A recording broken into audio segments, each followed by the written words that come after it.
Hai semua, balik lagi bersama saya Cica di sini. Kali ini saya bakal ngelanjutin alur cerita 5 Daudi versi novelnya ya.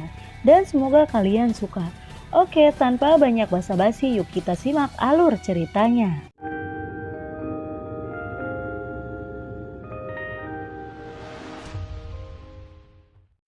Di cerita sebelumnya, Xiaoyan juga mengambil resiko besar untuk menggunakan manik penghancur domain yang begitu kuat di tubuh raksasa. Begitu manik penghancur domain meledak, gelombang energi yang menakutkan akan menghancurkan segalanya. Tidak hanya bisa menghancurkan raksasa angin, bahkan dia sulit untuk melarikan diri. Tapi saat ini, Xiaoyan tidak punya pilihan lain.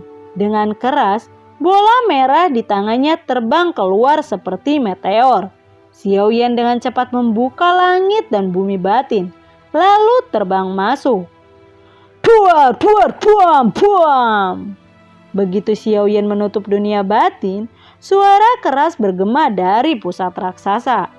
Disertai dengan ledakan keras yang tak tertandingi yang bergema di tubuh raksasa itu, gelombang energi yang menghancurkan langit dan bumi meledak ke segala arah. Fluktuasi energi yang menakutkan menyapu segalanya, dan tubuh raksasa yang kokoh itu hancur dalam sekejap. Raksasa yang sangat tinggi itu meledak berkeping-keping dalam sekejap.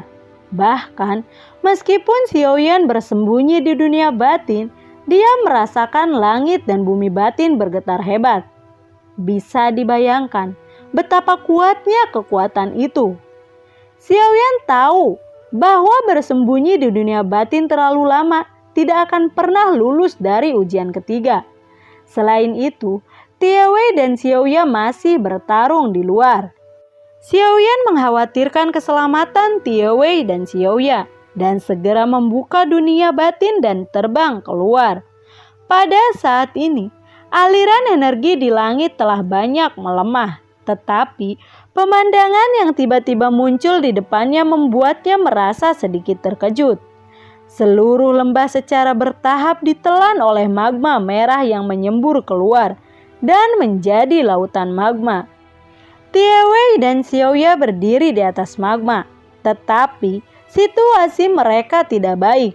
Pakaian mereka hancur dan Xiaoya terkena racun dari magma. "Bagaimana kabarmu?" Xiaoyan bertanya dengan cemas ketika dia terbang mendekati kedua gadis itu. "Aku baik-baik saja. Kakak Xiaoya terkikis oleh racun. Aku khawatir itu akan berbahaya.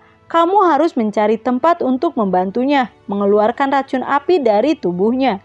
Tapi ini semua magma. Apa yang harus kita lakukan?" ucap dari Tiewei. "Pertama, pergi ke dunia batinku dulu untuk bersembunyi. Mari kita bahas ini nanti." Xiaoyan segera membuka dunia batin dan masuk bersama kedua wanita itu. Memasuki dunia batin, Xiaoyan mengeluarkan 2 set pakaian dari Naji, menyerahkannya kepada Tiewei dan Xiaoya, dan berkata, "Kamu ganti bajumu dulu, lalu aku akan membantunya menyingkirkan racun dari tubuhnya." Lalu dia berbalik. "Terima kasih," ucap dari Tiewei. Tiewei mengambil pakaian itu dengan penuh rasa terima kasih. Kemudian Xiaoya dengan cepat melepas pakaian compang-camping itu dan mengenakan pakaian yang diberikan Xiaoyan. Tepat ketika keduanya baru saja berganti pakaian, tawa lucu datang dari langit. "Hahaha, adegan yang sangat luar biasa. Aku diberkati." Tiewei terkejut. Dia tidak menyangka bahwa ada orang lain selain mereka bertiga.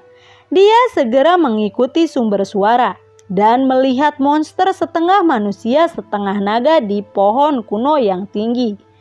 Melihat penampilan monster itu, Tiewei sangat marah. Tubuhnya bergetar dan naik ke langit. Dalam sekejap, Tiewei datang ke Xiao Bailong dan meraih tubuhnya, lalu melemparnya. Xiao Bailong dihancurkan ke tanah dan dia menjerit kesakitan. Tapi Tiewei jelas tidak akan membiarkannya pergi begitu saja.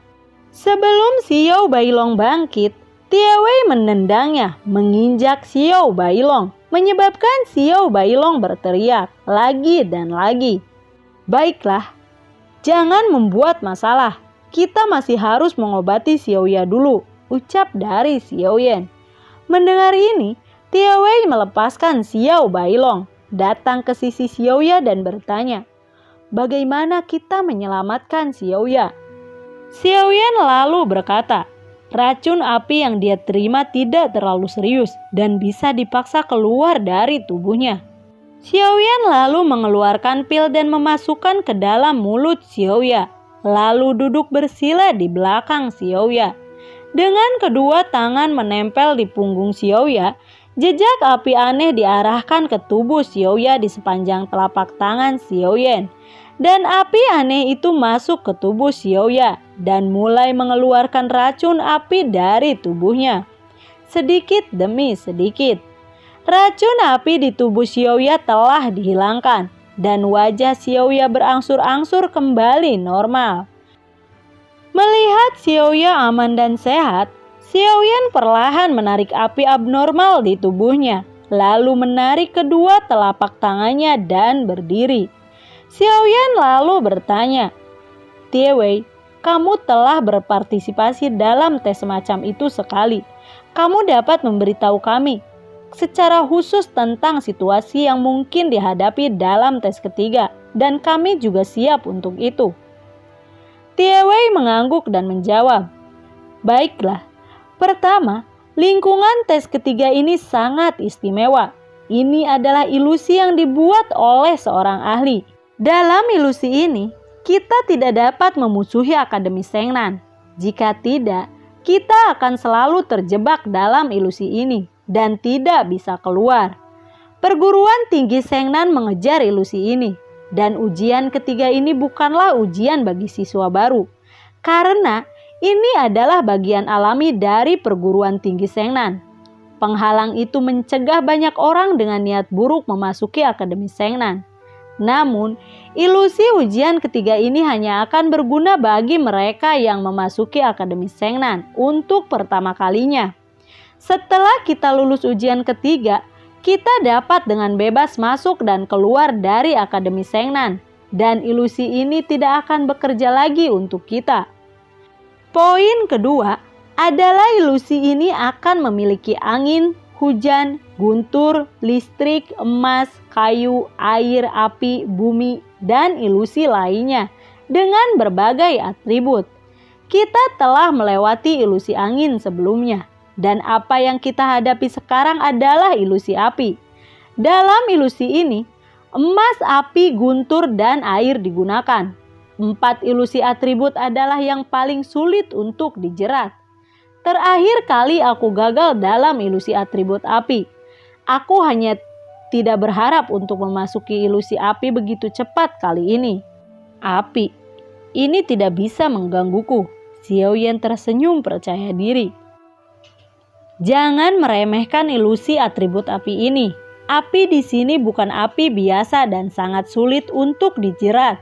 Terlebih lagi, meskipun kita dapat melindungi diri kita sendiri, Xiaoya hampir tidak dapat menahan erosi racun api, ucap dari Tie Wei. Baiklah, naga kecil, kemarilah. Xiaoyan tersenyum kecil dan berteriak pada Xiao Bailong. Apa yang kamu ingin aku lakukan? Ucap Xiao Bailong. Xiaoyan tersenyum tipis dan berkata, Bailong kecil, sebagai naga kuno, kamu tidak perlu takut dengan api. Biarkan kamu membawa kami melewati lautan magma. Xiao Bailong lalu berkata, Tidak, sama sekali tidak. Aku bukan budakmu, bukan tungganganmu dan bukan bawahanmu. Kamu ingin aku bekerja untukmu. Jangan pikirkan itu, ucap dari Xiao Bailong. Hahaha, monster ini adalah naga kuno. Ini sangat konyol, ucap dari Tie Wei. Xiao Bailong lalu berkata, Apa yang kau tertawakan? Aku adalah 9 naga mendalam yang asli. Jika aku tidak kehilangan Long Yuan, aku akan meledakkan kepalamu. Hahaha, lihat siapa yang akan meledakkan kepalanya. Tiawei menunjukkan seringai di wajahnya dan menekan naga putih kecil itu ke tanah, kemudian menginjak kepala naga itu. Melihat kedua orang bertarung, Xiaoyan lalu berkata, "Baiklah, jangan buat masalah. Kita sedang membicarakan hal yang penting." Xiaoyan lalu bertanya, "Bailong kecil, apakah kamu setuju?"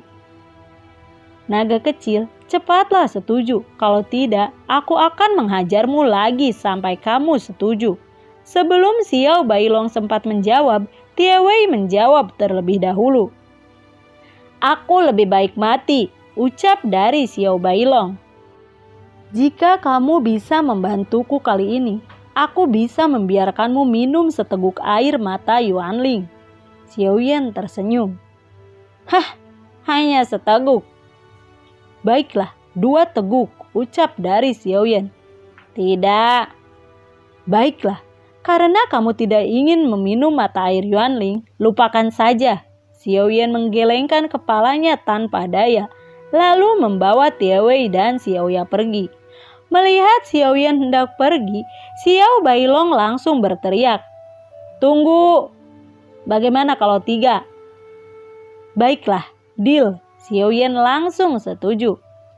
"Namun, hanya kali ini. Lain kali kamu menemui kesulitan, jangan pernah berpikir untuk meminta bantuanku," ucap dari Xiao Bailong.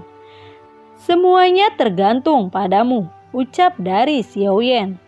Xiaoyan segera membuka dunia batin, dan mereka bertiga terbang keluar. Terbang keluar dari dunia batin, naga putih kecil itu tiba-tiba berubah menjadi naga putih yang panjang. Xiaoyan, Xiaoya, dan Tiawei naik ke punggung naga satu demi satu.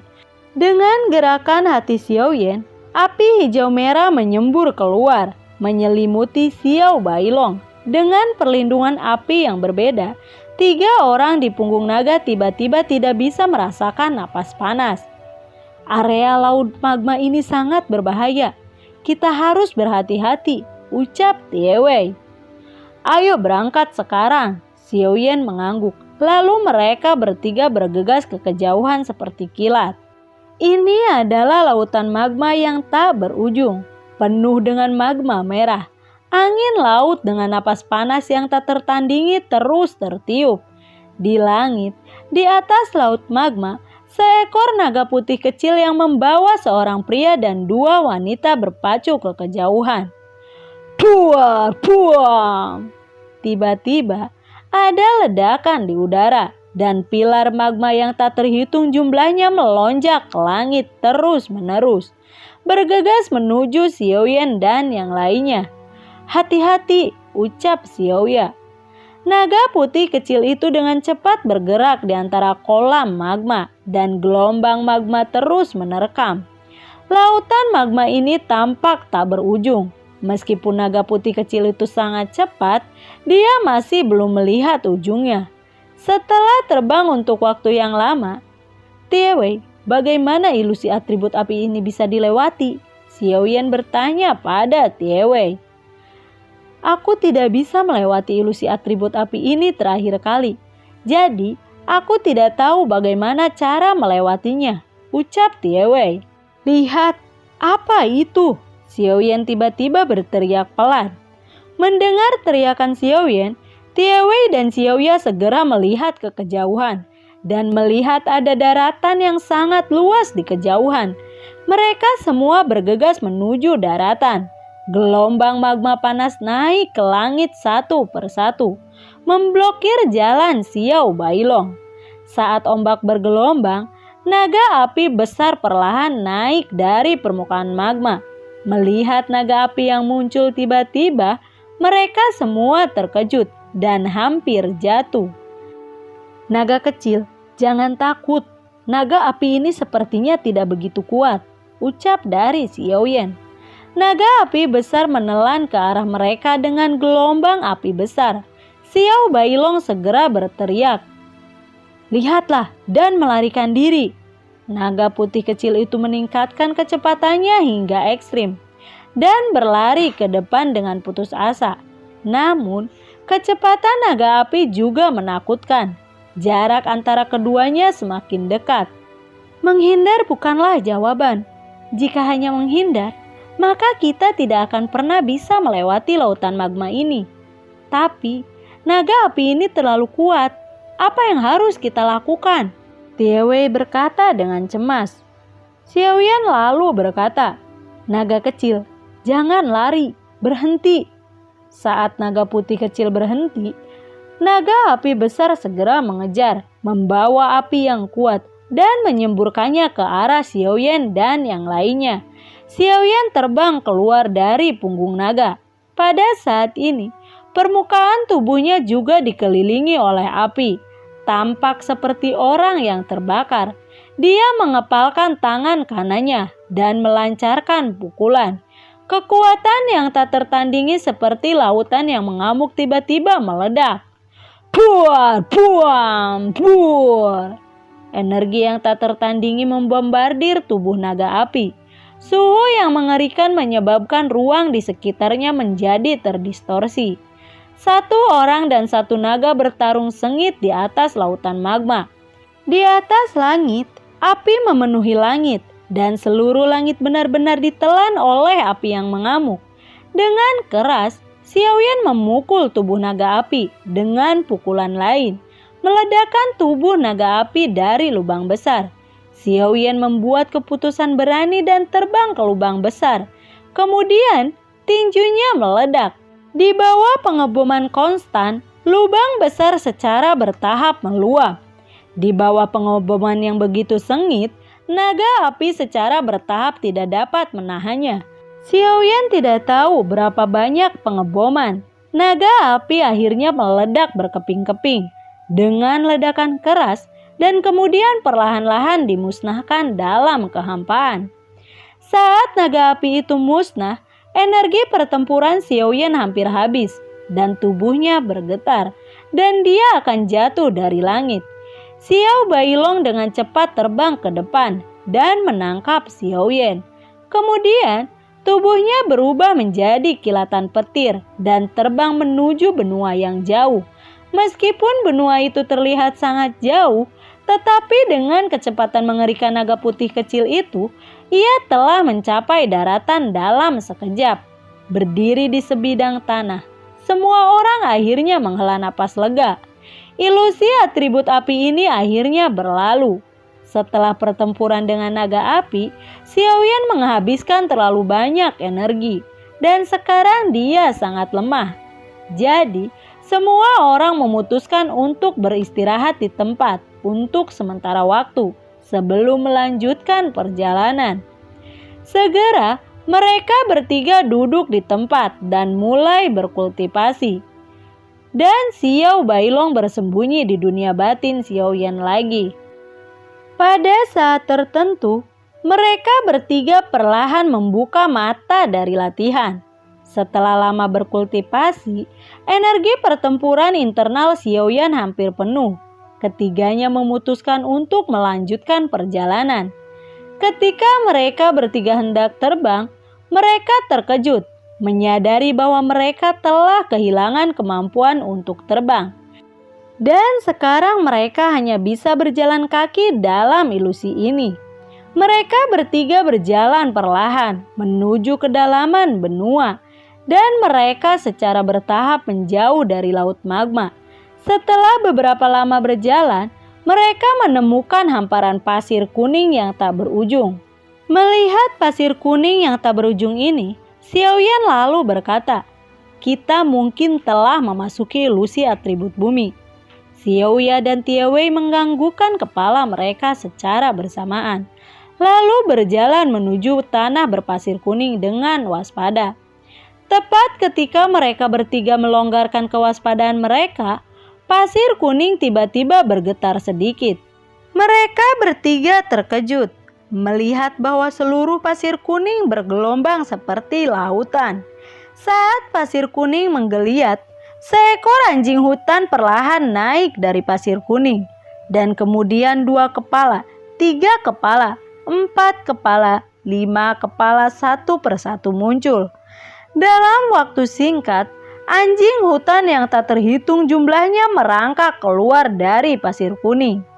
Xiaoyan secara alami dapat melihat bahwa anjing hutan ini seluruhnya terdiri dari pasir kuning.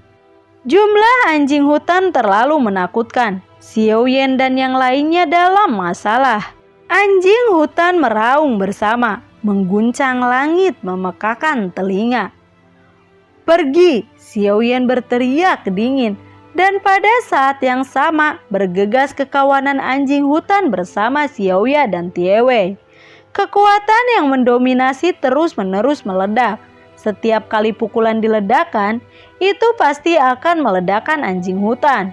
Duar, duar, duar! Ledakan dahsyat terus bergema. Pasir berterbangan, memenuhi langit. Pertempuran tragis dimulai. Duar, duar, duar, duar! Ledakan sengit terus bergema di pasir kuning. Pasir kuning bergulir dan debu memenuhi langit. 3 orang dan anjing hutan bertempur sengit. Saat pertempuran berlangsung, anjing hutan yang tak terhitung jumlahnya dibombardir. Tetapi tampak tak ada habisnya. Setiap kali Xiaoyan dan yang lainnya membunuh anjing hutan lain naik dari tanah. Dalam pertempuran ini, mereka tidak tahu berapa banyak anjing hutan yang terbunuh. Tetapi menghadapi anjing hutan yang tampaknya tak ada habisnya, mereka bertiga merasa sedikit kewalahan. Waktu berlalu dan pertempuran sengit berlanjut. Pertarungan yang berlangsung lama membuat ketiganya sangat kehabisan energi mereka. Menghadapi anjing hutan yang tak ada habisnya, mereka bertiga merasakan ketidakberdayaan. Xiaoyan lalu berteriak, "Ini bukan jalannya, ayo bunuh Raja Anjing dulu." Mendengar itu, kedua wanita mengangguk dan mereka bertiga secara bersamaan menyerang Raja Anjing yang tinggi dan perkasa yang berdiri dengan bangga di antara anjing hutan. Melihat Xiaoyan dan yang lainnya menyerang, Raja Anjing meraung. Dengan auman yang memekakan telinga, tampaknya telah menyebabkan gempa bumi besar dan langit bergetar. Xiaoyan, Xiaoya, dan Tiewei berjalan melalui gelombang pasir yang berat seperti kilat. Dalam sekejap, mereka bertiga sampai di depan Raja Anjing. Mereka bertiga langsung menyerang Raja Anjing. Duar, duar, duar, bak, bik, bak, buar! Raja Anjing dan ketiganya terus bertabrakan dari waktu ke waktu.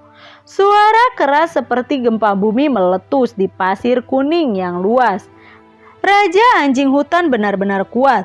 Di bawah serangan sengit Xiaoyan, Tiewei, dan Xiaoya, dia tidak jatuh. Pergerakan kedua belah pihak secepat kilat. Setelah pertempuran panjang, Xiaoyan, Tiewei, dan Xiaoya secara bertahap menjadi sedikit lemah. Air berlapis bumi. Tiewei tiba-tiba berteriak. Uap air menyembur dari telapak tangannya, keluar seperti sungai yang deras, langsung menutupi dunia. Pada saat uap air aneh ini muncul, Xiaoyan terkejut karena dia menemukan bahwa uap air yang ditampilkan Tiewei sama dengan yang dimiliki Tielin. Dan menurut pernyataan Xiao Bailong, yang ditampilkan Tielin adalah air yang berbeda. Maka uap air di depannya adalah air yang berbeda, sesuai dengan api yang berbeda. Di bawah aksi air aneh, pergerakan energi pertempuran di tubuh secara tak terduga melambat tanpa disadari. Dan pada saat yang sama, pergerakan energi pertempuran dalam tubuh melambat. Air berlapis bumi. Ini benar-benar aneh. Xiaoyan segera menggerakkan pikirannya dan sejumlah besar api biru merah menyembur keluar dan langsung menempel di permukaan tubuh Xiaoyan. Air kaca bumi mengeras. Tiewei menggertakkan giginya. Segera Tiewei mengambil Xiaoya dan pergi dengan cepat meninggalkan area yang diselimuti air yang berbeda. Air berlapis kaca di bumi berubah menjadi seperti lapisan kaca dengan cepat mengeras. Setelah melihat ini, Xiaoyan terkejut. Dengan bantuan api yang berbeda, Xiaoyan membuka lorong di air yang berbeda dan kemudian dengan cepat berjalan keluar dari pengepungan air yang berbeda. Melihat Xiaoyan keluar, wajah cantik Tiewei menunjukkan sentuhan lega. Tetapi segera setelah itu, segel di tangannya perlahan bergerak. Air berlapis tanah terurai. Air yang berbeda yang telah membeku tiba-tiba meledak dengan keras. Dan Raja Anjing yang terperangkap di air kaca bumi itu meledak bersama. Begitu Raja Anjing meledak, anjing tak berujung di pasir kuning semua meledak dalam sekejap. Berubah menjadi tumpukan pasir kuning dan jatuh ke tanah. Melihat semua anjing hutan telah menghilang, Xiaoya lalu berkata, "Baiklah, kita akhirnya melewati dunia ilusi atribut bumi." Ketika dia melihat Tiewei, wajahnya tiba-tiba menjadi cemas. "Tiewei, kamu ada apa denganmu?" "Aku baik-baik saja, hanya saja ketika aku tidak cukup kekuatan, aku terpaksa mengeluarkan air kelahiranku. Jadi, tubuhku sangat lemah sekarang," ucap Tiewei. "Istirahatlah sebentar," ucap Xiaoya. Tiewei lalu berkata, "Kita harus menerobos ilusi ini kan?" Pada saat ini, langit tiba-tiba menjadi mendung dan redup. Xiaoya bertanya dengan cemas, "Ada apa? Kenapa langit tiba-tiba gelap?" "Ini adalah ilusi atribut petir," Tiewei berseru dengan suara rendah. Tubuhnya sedikit gemetar dan wajahnya menjadi pucat. Melihat bahwa Tiewei dengan cepat mengeluarkan slip giok dari Naji dan hendak menghancurkannya, Xiaoyan dengan cepat meraih slip giok dan bertanya, "Kamu, apa yang kamu lakukan?" Ilusi atribut petir adalah ilusi yang paling menakutkan. Dengan situasi kita saat ini, tidak mungkin untuk dilewati. Jika kita terjebak di dalamnya, aku khawatir kita tidak akan hidup, ucap Tiewei dengan sedikit ketakutan. "Tiewei, kita telah melewati begitu banyak ilusi. Apakah kamu benar-benar ingin menyerah begitu saja?" ucap dari Xiaoyan. Tiewei lalu menjawab, "Tapi ilusi atribut petir itu benar-benar menakutkan." "Seberapa mengerikan itu?" 5 petir. Bahkan, jika ada 5 badai petir, kita pasti bisa melewatinya. Jangan khawatir. Pada saat ini, langit menjadi gelap. Tiba-tiba, ada ledakan keras dan kilat terang meraung seperti merobek langit. Duar, glurug, glurug, duar. Petir terang menyambar tanah dan arus kuat menyebar dengan cepat. Sebelum Xiaoyan, Xiaoya, dan Tiewei bisa menghindar, mereka dihantam oleh arus petir yang kuat. Tiba-tiba, tubuh ketiga orang itu berkedip dengan cahaya perak, dan serangkaian cahaya perak yang terlihat seperti ular kecil terus menyerbu mereka. Duar, der, duar, duar. Tepat ketika mereka bertiga menahan rasa sakit yang hebat, petir lain terdengar, dan segera kilatan petir menghantam. Setelah petir kedua menyambar, petir ketiga, keempat, dan kelima menyambar satu demi satu. Kilatan petir yang terang menerangi seluruh negeri. Melihat ini, ketiganya merasakan keputusasaan yang mendalam dan napas kematian perlahan muncul di hati mereka. Dalam sekejap, 4 sambaran petir menghantam tanah. Di bawah aksi gabungan dari 5 sambaran petir, cahaya perak di seluruh negeri bersinar, memancarkan cahaya terang, bergegas melintasi tanah. Namun, Xiaoyan, Xiaoya, dan Tiewei menderita penderitaan paling menyakitkan di bumi. Lalu, bagaimanakah kelanjutan ceritanya? Nantikan video Cica selanjutnya ya.